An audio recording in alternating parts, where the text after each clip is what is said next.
ইতিহাসের মাহেন্দ্রক্ষণ, এই দিনটার অপেক্ষায় আমরা ছিলাম। আমাদের দাবি পূরণ হয়েছে। এ বছরের সবচেয়ে বড় আক্রমণটি ঘটেছে। যারা আওয়ামী লীগ নিষিদ্ধের পক্ষে থাকবে না তাদেরকে আমরা নিষিদ্ধ করব। এবার শক্তভাবে চড়া হচ্ছে প্রতিরোধ বাহিনী। Last bullet, last chance. হ্যাঁ, শেষ সুযোগ। হে যুবক, শেষ সুযোগ তোমাদের। এখন যদি দাবি দাওয়া আদায় করতে না পারো আর কোনোদিনই পারবে না। এটাই শেষ সুযোগ। হাসনাত হয়তো জীবনের ঝুঁকি নিয়ে এই আন্দোলন সংগ্রামের ডাক দিয়েছে। এখন সেখানে বাংলাদেশের সমগ্র জনতা ঐক্যবদ্ধভাবে তাকে সমর্থন জানাচ্ছে। আমরা চাই এই আন্দোলনের মাত্রা বেগবান হবে, এই আন্দোলন ছড়িয়ে পড়বে, এই আন্দোলন শহর থেকে গ্রাম থেকে অলিতে গলিতে সব জায়গায় ছড়িয়ে পড়বে। ততক্ষণ পর্যন্ত আন্দোলন চলবে যতক্ষণ পর্যন্ত সাবেক রাষ্ট্রপতি আব্দুল হামিদকে নিয়ে ডক্টর ইউনূস সরকার একটা ঘটনা ঘটাতে গিয়ে ঘটনা অন্যদিকে মোড় নিল। মানে আল্লাহর পরিকল্পনা বাস্তবায়ন হচ্ছে, রয়ের পরিকল্পনা উল্টে গেছে। বাংলাদেশের জনগণকে আংশিক সুখবর দিল ডক্টর ইউনূস সরকার। এই আংশিক সুখবর বিরাট সুখবরে পরিণত হবে।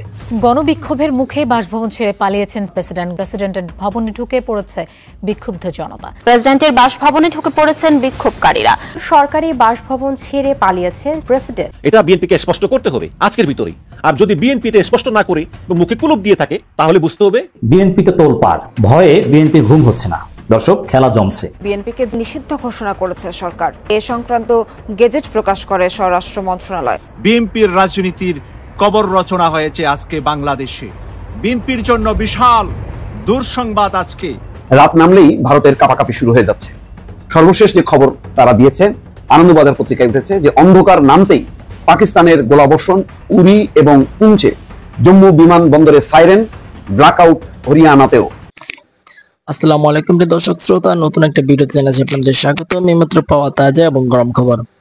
আজকের এই ভিডিওটি কেমন হতে চলেছে, কতটা গুরুত্বপূর্ণ, কতটা চাঞ্চল্যকর, কতটা ইন্টারেস্টিং হতে চলেছে, আপনারা ইতিমধ্যে ভিডিওর অংশ বিশেষটি দেখে বুঝিয়ে গেছেন কেমন হবে আজকের এই ভিডিওটি, কোন দিকে ইঙ্গিত করছে আজকের এই ভিডিওটি। আশা রাখবো আপনাদের কাছে সম্পূর্ণ ভিডিওটি দেখে যাবেন, একটু স্কিপ করবেন না। সম্পূর্ণ ভিডিওটি দেখলে অনেক কিছু জানতে পারবেন এবং বুঝতে পারবেন। আমি আর বেশি কথা বাড়াবো না, সরাসরি আপনাদের বিস্তারিত ভিডিওতে নিয়ে যাবো।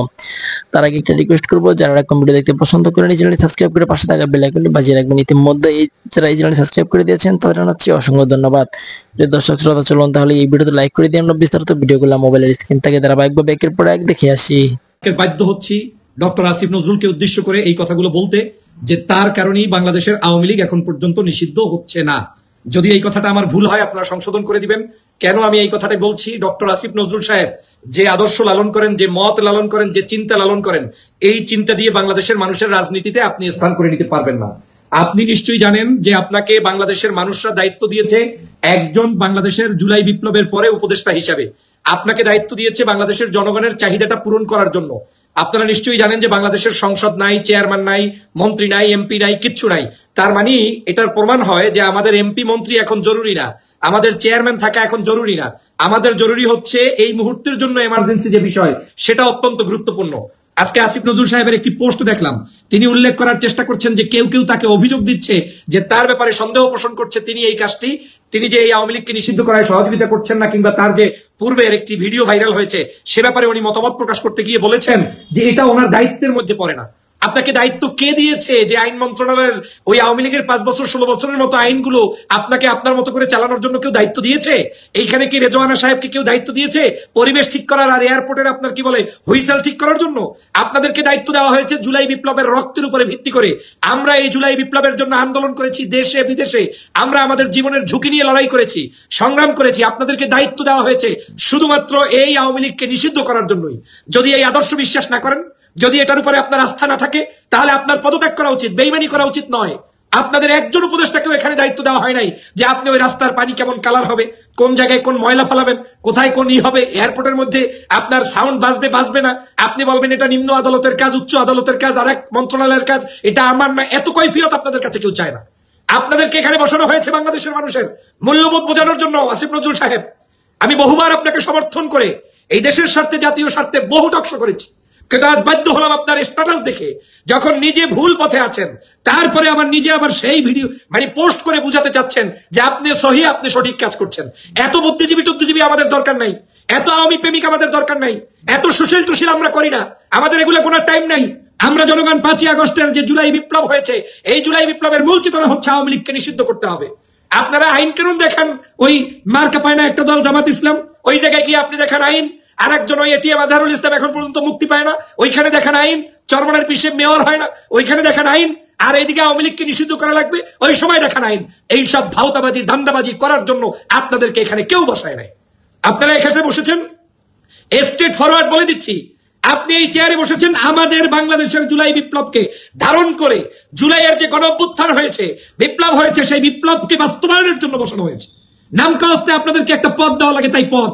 একজন আইনমন্ত্রী, একজন সমাজ কল্যাণ, একজন অমুক। তার মানে কি আপনি ওই সমাজ কল্যাণ নিয়ে বসে থাকবেন?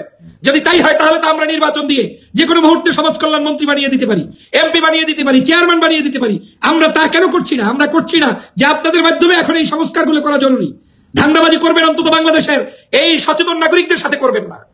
আপনার একার মধ্যে ক্যাপাসিটি না থাকলে আপনি বলে দেন সংবাদ সম্মেলন করে।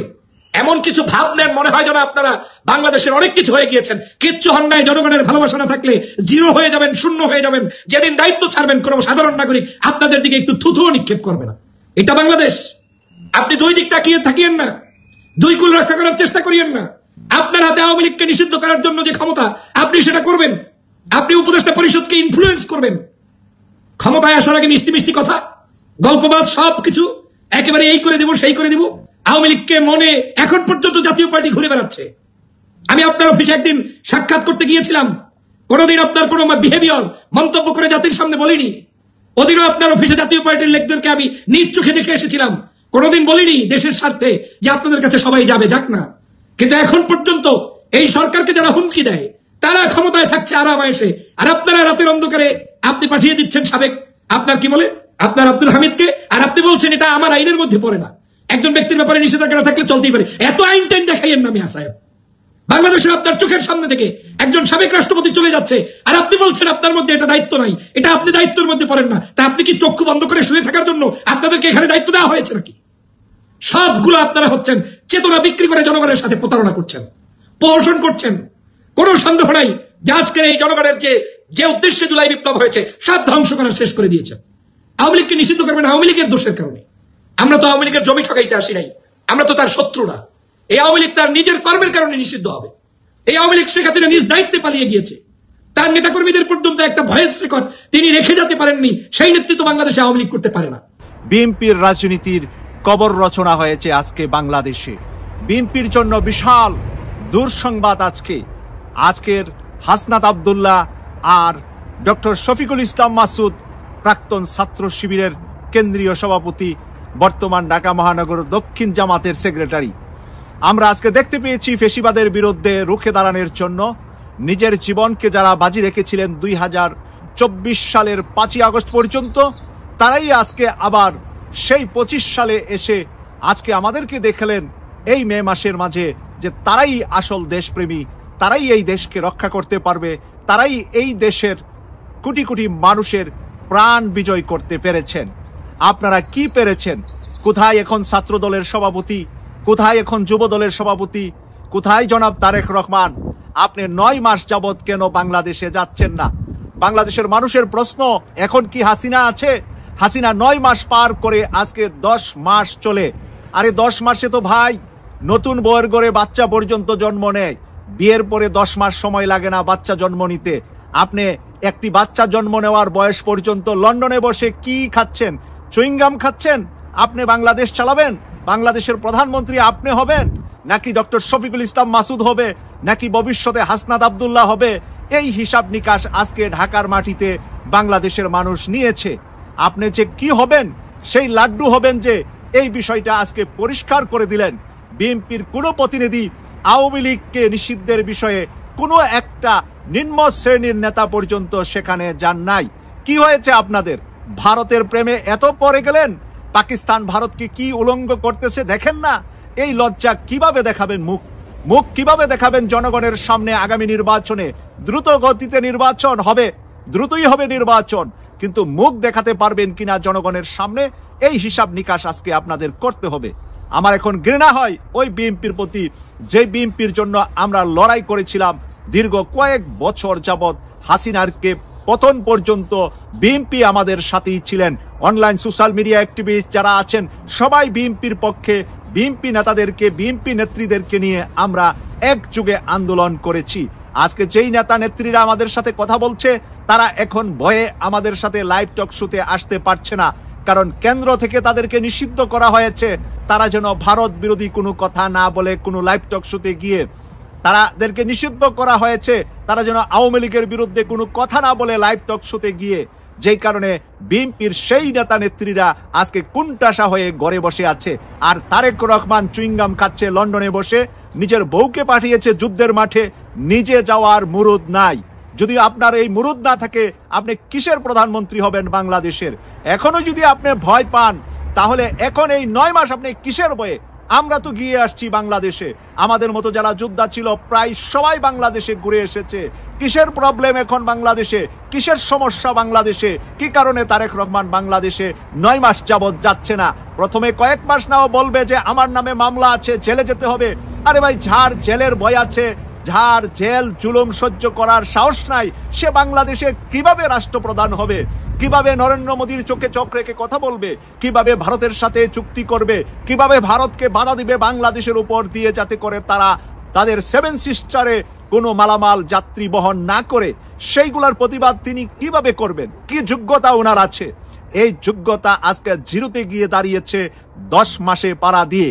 আজকে ডক্টর শফিকুল ইসলাম মাসুদ জানিয়ে দিয়েছে ছাত্র শিবির এবং জামাতের তরুণ সমাজ আছে মাঠে। যেমনটা মাঠে ছিল 5ই আগস্ট পর্যন্ত, যেমনটা তারা আন্দোলনের নেতৃত্ব দিয়েছিল হাসনাত আব্দুল্লাহ আর ডক্টর শফিকুল ইসলাম মাসুদ, তেমনটা আবার আজকেও তারা নেতৃত্ব দিয়ে প্রমাণ করলো আমরা এই বাংলাদেশের আগামী ভবিষ্যৎ, আমরা এই বাংলাদেশের 18 কোটি মানুষকে নিরাপদে রাখতে পারবো, আমরা এই 18 কোটি মানুষের জান মাল ইজ্জতের গ্যারান্টি দিতে পারবো, আমরাই পারবো এদেশের শিক্ষা ব্যবস্থা থেকে কুসংস্কার তুলে দিয়ে ওই কুশিক্ষার কোন নারীদেরকে পর্যন্ত হটিয়ে দিতে পারবো, আমরাই পারবো ঢাকা সহ সারা বাংলাদেশে বিভিন্ন সমস্যা নিয়ে প্রতিদিন প্রতিটা মুহূর্তে আমরা দেখছি এই এনসিপির তরুণরা আর জামাত শিবিরের তরুণরা, বেশিরভাগ তরুণরা মাঠে কাজ করছে। তাই আগামীতে তরুণদেরই হবে বাংলাদেশের পার্লামেন্ট। আর এই তরুণ প্রার্থী আমি 2টা দল থেকেই বেশি দেখছি। একটা হলো এনসিপি, যাদের জন্ম থেকে শুরু করে প্রত্যেকটাই তরুণ, আরেকটা হলো জামাত শিবির। আমরা এবারের জামাতের প্রার্থী যদি দেখি, তারা 290টা আসনে প্রার্থী যাচাই করেছে, এর মধ্যে 250 জনই হচ্ছে ছাত্র শিবির করা। যারা ছাত্র শিবির করেছে, ছাত্র শিবিরের নেতা ছিল বিভিন্ন সময়, তার জন্ম অনেকেরই 71-এ হয় নাই। যাদের জন্ম 75-এর পরে, যাদের জন্ম 80 সালে, যাদের জন্ম 90 সালে, যাদের জন্ম 2000 সালে, 25 বছরেরও কয়েকজন জামাত শিবিরের নেতা এবারের সংসদে প্রার্থী আছেন, যাদের বয়স 25 থেকে 30 মাত্র। সেই কারণে আজকে বললাম এই 25 আর 30-এরই এবারের সংসদে 90% না হলো আমি বিশ্বাস করি যে 60% এমপি থাকবে যাদের বয়স 25 থেকে 35-এর ভিতরে, এবং তারাই বাংলাদেশকে রক্ষা করতে পারবে, তারাই ভারতের চোখে চোখ রেখে কথা বলবে, তারাই নরেন্দ্র মোদীকে বাংলাদেশে বয়কট করবে। মামুনুল হকের বয়স কত হয়েছে? দেখতে মনে হয় মুরব্বী হয়ে গেছে। দাড়ি লম্বা আর টুপি বড় থাকলেই মানে ওই যে চুল ছোট করে কেটে রাখলেই মুরব্বী হয় না, ওদের বয়স তেমন হয় নাই। কারা এবারের আন্দোলনে আছে? ইসলামপন্থীদের ভিতরে যারা এগিয়ে আছে তাদেরও বয়স একেবারেই তরুণ। ডক্টর মিজানুর রহমান আজহারির বয়স কত হয়েছে? আপনি খবর নিয়ে দেখেন 30 আর 32-এর কৌটায় তার বয়স। কিন্তু জনপ্রিয়তা দেখেন, তারেক রহমান সাহেব যান এখন হাসনাত আব্দুল্লাহর সামনে, আপনার জনপ্রিয়তা আর হাসনাত আব্দুল্লাহর জনপ্রিয়তা আমরা যাচাই করি। ডক্টর শফিকুল ইসলাম মাসুদের জনপ্রিয়তা আর তারেক রহমান সাহেব, আপনি যান আপনার জনপ্রিয়তা যাচাই করেন, অনলাইনে ভোট দেন বা ফিজিক্যাল আপনার দলকে বলেন একটি গোপন ভোট চালাতে, আপনার দলের পেজে ভোট দিতে বলেন, আপনার দলের বিভিন্ন মিডিয়া সেলে ভোট দিতে বলেন। জনগণ আপনাকে ভোট দেয় না ডক্টর শফিকুল ইসলাম মাসুদরে ভোট দেয়? জনগণ আপনাকে ভোট দেয় নাকি ডাক্তার পিনাকি ভট্টাচার্যকে ভোট দেয়? জনগণ আপনাকে ভোট দেয় নাকি সাংবাদিক ইলিয়াসকে ভোট দেয়? জনগণ আপনাকে ভোট দেয় নাকি ডক্টর কনক সারোয়ারকে মানুষ ভোট দেয়? আপনি দেখতে পাবেন জামাতের সাথে কন্টেস্টের দরকার নাই, শুধু পিনাকির সাথে কন্টেস্ট করেন, শুধু সাংবাদিক ইলিয়াসের সাথে আপনি কন্টেস্ট করেন, আপনার স্থান অনেক অনেক নিচে পড়ে গিয়েছে। রাত নামলেই ভারতের কাপাকাপি শুরু হয়ে যাচ্ছে। সর্বশেষ যে খবর তারা দিয়েছে, আনন্দবাজার পত্রিকায় উঠেছে যে অন্ধকার নামতেই পাকিস্তানের গোলাবর্ষণ উরি এবং পুঞ্চে, জম্মু বিমানবন্দরে সাইরেন, ব্ল্যাকআউট হরিয়ানাতেও। দর্শক বুঝতেই পারছেন যে ভারতের ওই জম্মু কাশ্মীর ওই অঞ্চলটা রীতিমতো থরেকম্প অবস্থা। গতকাল এরকম একই অবস্থা। তারা বলেছে 400 থেকে 500 ড্রোন হামলা করেছে সেগুলো অনেকটাই বিধ্বস্ত করেছে। এবং কাশ্মীরের মুখ্যমন্ত্রী বলছে যে পরিস্থিতি খুবই খারাপ, 3টি শহর তছনছ, অনেক হতাহত হয়েছে। তিনি হাসপাতালে যে সেসব দেখে এসেছেন। কিছুক্ষণ আগে আনন্দবাজার যে খবর দিয়েছে তাতে বলা হচ্ছে সন্ধ্যা হতেই আবার গোলাবর্ষণ শুরু করলো পাকিস্তান, আবার ব্ল্যাক আউট হলো জম্মু কাশ্মীরের বিস্তীর্ণ অঞ্চল। শুক্রবার সন্ধ্যায় 2টি বিস্ফোরণের শব্দ শোনা গিয়েছে, একাধিক সংবাদ মাধ্যম সূত্রের খবর। ইতিমধ্যে উরি, কাপওয়াড়া এবং পুঞ্জে উত্তেজনার পরিস্থিতি তৈরি হয়েছে। জম্মুতে বাজছে সাইরেন। শুক্রবার সন্ধ্যা থেকে অম্বলাতেও ব্ল্যাকআউট, অর্থাৎ একেবারে বিদ্যুৎ বিচ্ছিন্ন। অন্যদিকে দেশের 24টি বিমানবন্দর আগামী 15ই মে পর্যন্ত বন্ধ থাকবে বলে জানিয়েছে কেন্দ্র। তার মানে আরো এক্সটেনশন করে দিল বিমানবন্দরের বন্ধের। এবং বলা হচ্ছে যে দিল্লিতেও বহু ফ্লাইট বাতিল করা হয়েছে, একমাত্র আন্তর্জাতিক বিমানবন্দর সেটিকে তারা রক্ষা করার চেষ্টা করছে। শুক্রবার সন্ধ্যাতেই তাদের ফরেন সেক্রেটারি বিক্রম মিশ্রি জানিয়েছেন বৃহস্পতিবার ভারতের বিভিন্ন স্থানে আক্রমণ করেছে পাকিস্তান সেনাবাহিনী। তাদের লক্ষ্য ছিল ভারতের সেনাঘাঁটি থেকে বসতি, অর্থাৎ সেনাঘাঁটি বসতি কোনো কিছুই বাদ যাচ্ছে না, যার প্রেক্ষিতে উপযুক্ত জবাব দিয়েছে ভারতীয় সেনা। তবে সন্ধ্যা হতেই আবার উত্তেজনার পরিস্থিতি তৈরি হয়েছে। জম্মু কাশ্মীরের মুখ্যমন্ত্রী ওমর আবদুল্লাহ স্বয়ং জানাচ্ছেন বিস্ফোরণের শব্দ শোনা যাচ্ছে। সামাজিক যোগাযোগ মাধ্যম ফেসবুকে তিনি লেখেন, এখন জম্মুতে ব্ল্যাকআউট, শহর জুড়ে সাইরেনের শব্দ শোনা যাচ্ছে। সেই সঙ্গে অন্ধকারাচ্ছন্ন আকাশের একটি ছবি দিয়েছেন ওমর, যেখানে তারার মতন ফুটছে, অর্থাৎ গোলাবর্ষণ চলছে, সেই ছবিটাও দিয়েছেন। সমাজ মাধ্যমে জম্মু কাশ্মীরের মুখ্যমন্ত্রী লেখেন, সকলের কাছে আমার একান্ত অনুরোধ, রাস্তায় বেরোবেন না, আপাতত আগামী কয়েক ঘন্টার জন্য বাড়ি অথবা কাছাকাছি নিরাপদ কোনো জায়গায় থাকুন, আর কোনো রকম গুজবে কান দেবেন না, আমরা সকলে একই পরিস্থিতির মধ্যে যাচ্ছি। বিভিন্ন সংবাদ মাধ্যমে প্রকাশ, শ্রীনগরেও লাগাতার সাইরেন শোনা যাচ্ছে, একই সঙ্গে ভারী শব্দ ভেসে আসছে সীমান্ত এলাকা থেকে। আপাতত ওই এলাকাগুলো রাস্তাঘাট শুনশান, নিরাপত্তা।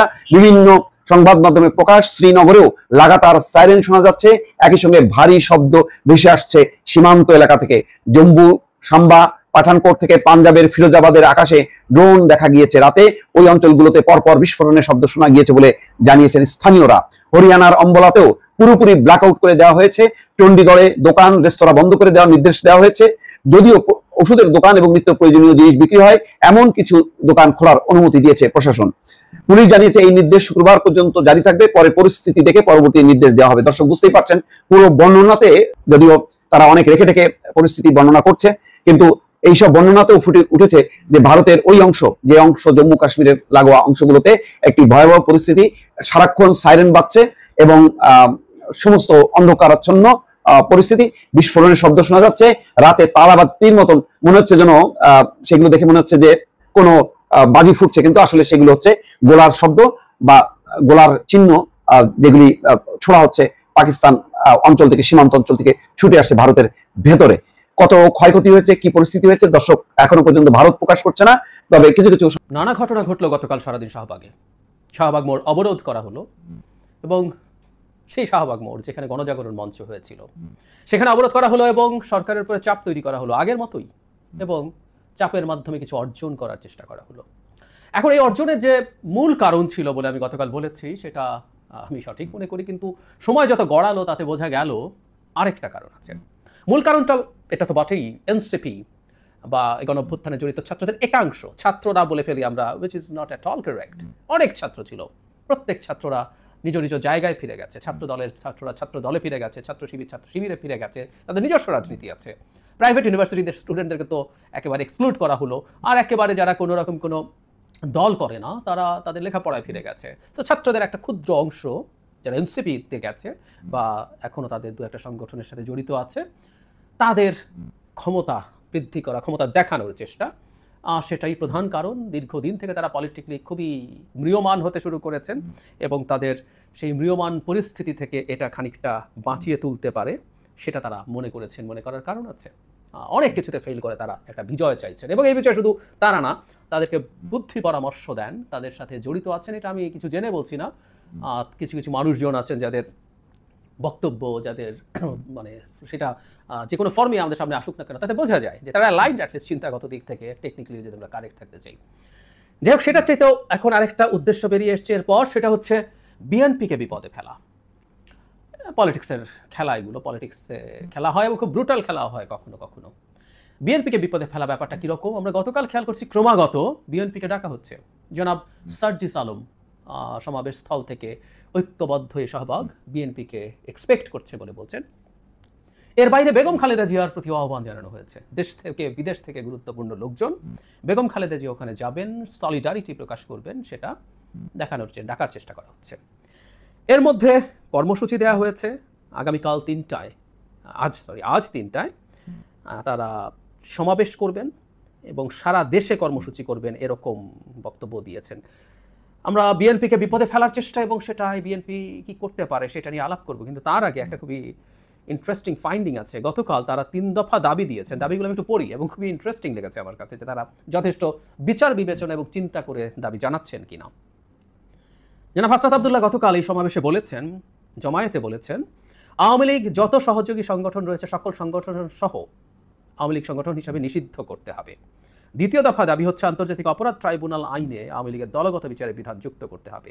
তৃতীয়ত জুলাইয়ের ঘোষণাপত্র জারি করতে হবে। তিনি বলেন, আমাদের এই 3 দফা যতক্ষণ না বাস্তবায়ন হয় ততক্ষণ কি আমরা এই মাঠ ছাড়বো? তখন সবাই না বলছেন। আচ্ছা, তাহলে আমরা একটা জিনিস একটু অবাক হচ্ছে যে আওয়ামী লীগকে নিষিদ্ধ করে দিতে হবে। সরকার এক্সিকিউটিভ অর্ডারে যে কোনো রাজনৈতিক দল নিষিদ্ধ করতে পারে সন্ত্রাস দমন আইনে, এটা আমরা অনেকদিন ধরে কথা বলেছি। জামায়াত শিবিরকে আওয়ামী লীগ নিষিদ্ধ করেছিল সেভাবে, কিন্তু আওয়ামী লীগ যদি নিষিদ্ধ করাই হয়, আইসিটিতে আবার তাদেরকে বিচার কেন করতে চাইছে আমি সঠিক জানি না। মানে আওয়ামী লীগ মানবতা বিরোধী অপরাধ করেছে এটা এস্টাবলিশ করতে চাইছে, নাকি নিষিদ্ধ যদি হয়ে যায় ওটার মাধ্যমে নিষিদ্ধ করার স্কোপ ছিল, সন্ত্রাস দমন আইনেই যদি নিষিদ্ধ হয়ে যায় তাহলে আর ওটার প্রয়োজন কি জানি না। যাই হোক, এই 3 দফা করলে তারা শাহবাগে থাকবেন। তার মানে জুলাই চার্টার যেটা আছে সেটা যদি তারা জুলাইয়ের ঘোষণাপত্র সেটা যদি না হয় তাহলে তারা মাঠ ছাড়বেন না, এই ধরনের একটা ঘোষণা তারা দিয়ে দিয়েছেন। তাহলে আমার কাছে মানে আইসিটিতে এই বিধান ঢোকানো খুব কঠিন বিষয় না, খুব অল্প সময়ের বিষয়। এটা আগে একবার ঢোকানো হয়েছিল, সেই খসড়াটা আছে, 1-2 বাক্য পরিবর্তন করে আবারও করা যায় এবং সেটা খুব সহজে পাস করে দেওয়া যায়, 1-2 দিনের ব্যাপার। কিন্তু জুলাই ঘোষণাপত্র ছাড়া তারা মাঠ ছাড়বেন না।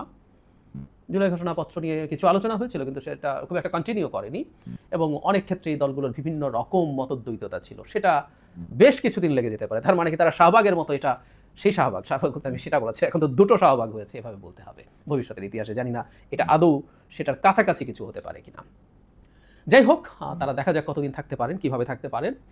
এর মধ্যে ফাইন্ডিং আছে, আমি বিভিন্ন ক্ষেত্রে দেখেছি এখানে যারা জামায়াত ইসলামী নিয়মতান্ত্রিক রাজনীতি করেন তারা এই কনস্টিটিউশন মেনে চলেন, তাদের রাজনীতির সাথে ইসলাম পন্থা আছে, ডানপন্থা আছে, কিন্তু তারা কনস্টিটিউশনাল পলিটিক্স করেন।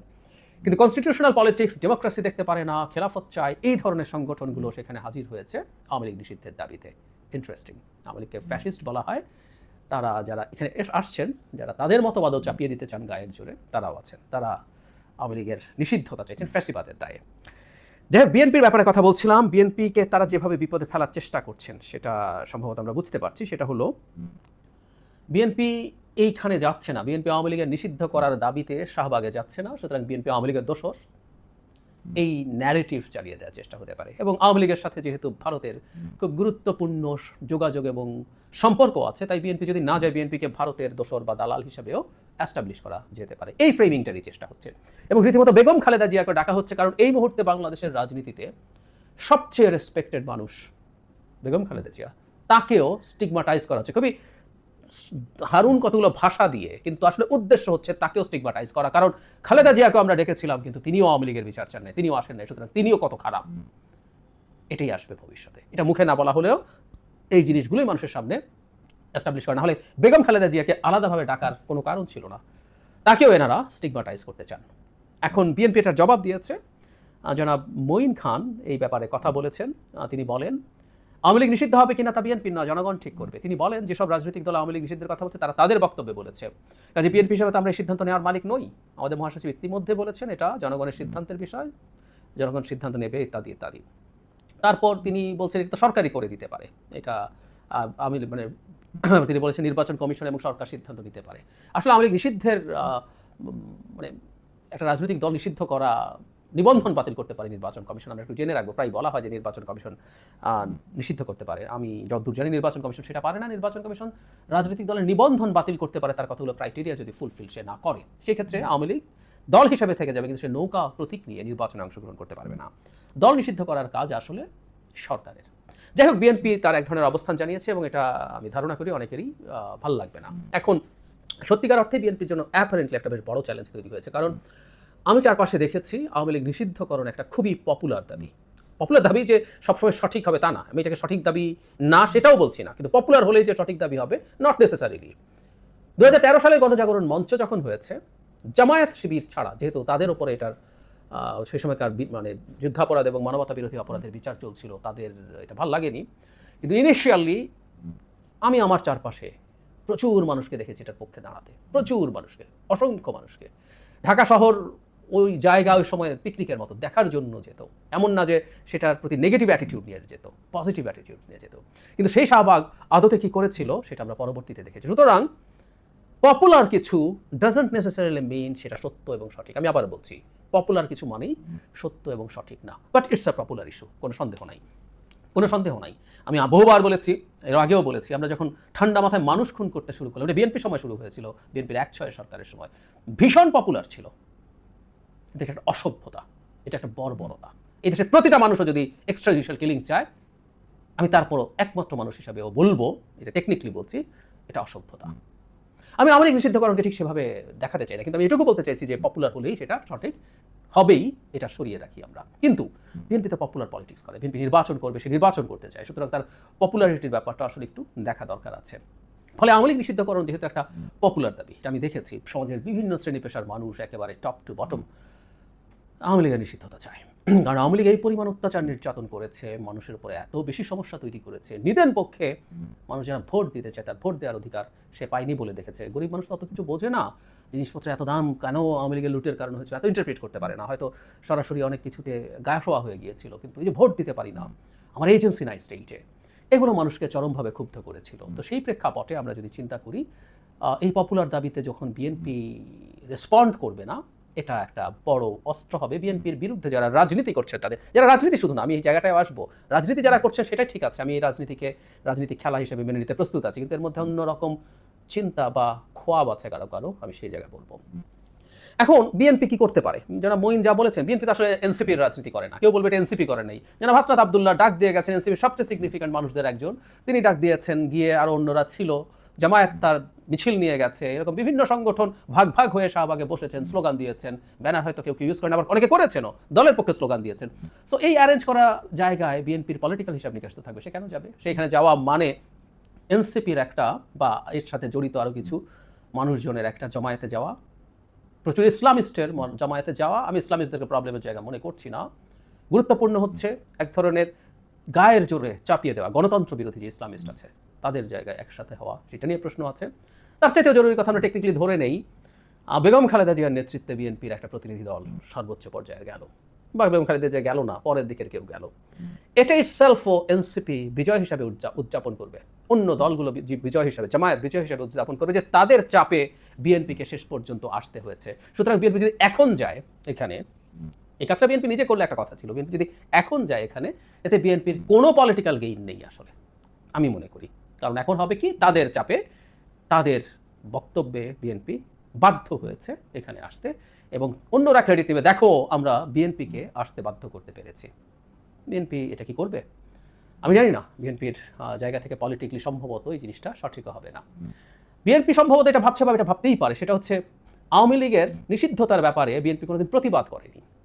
আওয়ামী লীগের ক্ষেত্রে তারা সম্ভবত বলেছে, আমার যতদূর মনে পড়ে, যে একটা রাজনৈতিক দলকে এক্সিকিউটিভ অর্ডারে নিষিদ্ধ করার পক্ষপাতী তারা নন, তারা চান যে জনগণ যদি চায়, এর মধ্যে কিছুটা ডিপ্লোম্যাসি তো আছেই আসলে। আমি যেটা ধারণা করি, যদি সেরকম যথেষ্ট দাবি তৈরি হয়, বিএনপি এর বিরুদ্ধে যাবে না। আসলে আমি মনে করি না বিএনপি যাবে। ধরলাম সরকার এটাকে এক্সিকিউটিভ অর্ডারে নিষিদ্ধ করে দিল, বিএনপি এটার জন্য বিপরীতে প্রতিবাদে স্টেটমেন্ট দেবে? আমার মনে হয় না। বা বিচারিক প্রক্রিয়া গেলেও কি স্টেটমেন্ট দেবে যে না, আওয়ামী লীগের বিচার করা যাবে না? No way. সো বিএনপি এখানে এক ধরনের নিউট্রাল অবস্থান বজায় রাখতে চাইছে, এটা যে কেউ রাখতে পারে। আর আওয়ামী লীগের পক্ষে বিএনপি যাবে এটা মনে করা খুব সোজা না। মানে বিএনপি মতো টর্চার তো এখানে যারা যারা গেছেন কেউ হয়নি। এই গণঅভ্যুত্থানে যারা ছিলেন তারা নন, যারা বেঁচে আছেন অন্তত, যারা মারা গেছেন আওয়ামী লীগের হাতে তাদের এই ক্ষতি অপরণীয়। কিন্তু বিএনপির প্রায় 1000-500 মানুষ এই গত 15 বছরে মারা গেছে, বিভিন্ন রকমভাবে গুম হয়েছে, মামলার শিকার হয়েছে, টর্চার্ড হয়েছে, ব্যবসা বাণিজ্য হারিয়েছে, কি না? সুতরাং তাকে আবার প্রমাণ করতে হবে বিএনপি আওয়ামী লীগ বিরোধী, ধারণা করি এসব তারা চিন্তা করছেন। কিন্তু যে বললাম, একটা পপুলার ডিমান্ড, সেটা বিএনপি যদি না করে, সেটা মানে মোটা দাগে একটা পলিটিক্সের অস্ত্র বিরোধীদের হাতে তুলে দেবে, বিএনপির বিরুদ্ধে যারা লড়াই করতে চায়। নির্বাচনে কিছুটা প্রভাব পড়তেও পারে, তবে আমি মনে করি প্রভাবটা অনেক বেশি সিগনিফিক্যান্ট হবে না, এবং নির্বাচন এখনও বেশ খানিকটা দূরে আছে এই ইস্যুটা। আর খুব বড় হয়ে দাঁড়াবে না, যদিও এটাকে ব্যবহার করা হবে জনসভায়, বক্তৃতা, এটা করা উচিত। আমি মনে করি পলিটিক্স এভাবেই হওয়া দরকার, প্রত্যেকটা পক্ষ অপর পক্ষের কী কী নেগেটিভস আছে, প্রবলেমস আছে সেগুলো বলবে। এই পর্যন্ত ঠিক আছে, কিন্তু এই বিএনপিকে স্টিগমাটাইজ করা, এর পেছনে বলছিলাম যে কারো কারো খোয়াব থাকতে পারে বা খোয়াব আছে মনে হতে পারে। সেটা হলো এই ধরনের একটা কেওটিক সিচুয়েশন এখন বা পরবর্তীতে বা দফায় দফায় তৈরি করে নির্বাচনকে আনসার্টেন করে তোলা, এই একটা চেষ্টা নানাভাবে থাকতে পারে। এবং এটা একটা শক্তি পরীক্ষা যে তারা বিএনপির বাইরে যা যা শক্তি আছে সবাইকে একত্রে মাঠে নামাতে পারছেন কিনা এবং কত শক্তিতে মাঠে নামাতে পারছেন সেটা তারা দেখতে চাইছেন। কারণ যমুনার নিরাপত্তা বেষ্টনী ভেঙে জনাব হাসনাত আবদুল্লাহরা যদি ওখানে থেকে যেতে পারেন, ঢুকে যেতে পারেন, তা অবিশ্বাস্য ব্যাপার। একটা রাষ্ট্রের সরকার প্রধানের এর বাড়ির ওদিকে মিছিল নিয়ে কতটুকু দূরত্ব পর্যন্ত কে যেতে পারবে এটা একেবারে ক্লিয়ারলি রিটেন থাকবে, আছেও, এর বাইরে কেউ যেতে পারার কথা না, কিন্তু যাওয়া গেছে। এবং এরপর এরকম শাহবাগ ব্লকেড হয়েছে, কোনো একদিন নির্বাচনের ডেট দেওয়ার স্কোপ হলে নির্বাচন পেছাও বলে ব্লকেড, ডক্টর ইউনূসের যমুনার ওখানে গিয়ে আগে, তারপর এখানে ব্লকেড, তারপর গণভোট করো, ডক্টর ইউনূস থাকবেন কি থাকবেন না সেই দাবিতে যমুনা ঘেরাও এবং শাহবাগ ব্লকেড, এগুলো সামনে আসতে পারে। এবং এই সমাবেশ এবং এই জমায়েতের মাধ্যমে সেটার একটা পরীক্ষা নিরীক্ষা কেউ করছেন বলে আমার খুব মনে হয়। আমাদের সামনে এই ব্যাপারগুলো দেখার প্রস্তুতি রাখার। প্রিয় দেশবাসী, শুরু থেকে শেষ পর্যন্ত যারা এই ভিডিওটি দেখেছেন সকলকে জানাই অসংখ্য অসংখ্য ধন্যবাদ। যারা এরকম নিউজ ভিডিওতে পেতে পছন্দ করেন তারা অবশ্যই এই চ্যানেলটি সাবস্ক্রাইব করে পাশে থাকা বেল আইকনটি বাজিয়ে দিবেন। যারা এখনও এই ভিডিওটি শেয়ার করেননি, এই ভিডিওটি দ্রুত শেয়ার করে সকলকে দেখার সুযোগ করে দিন। আজকের মতন এই পর্যন্ত, দেখা হচ্ছে পরবর্তী কোনো ভিডিও নিয়ে ইনশাল্লাহ।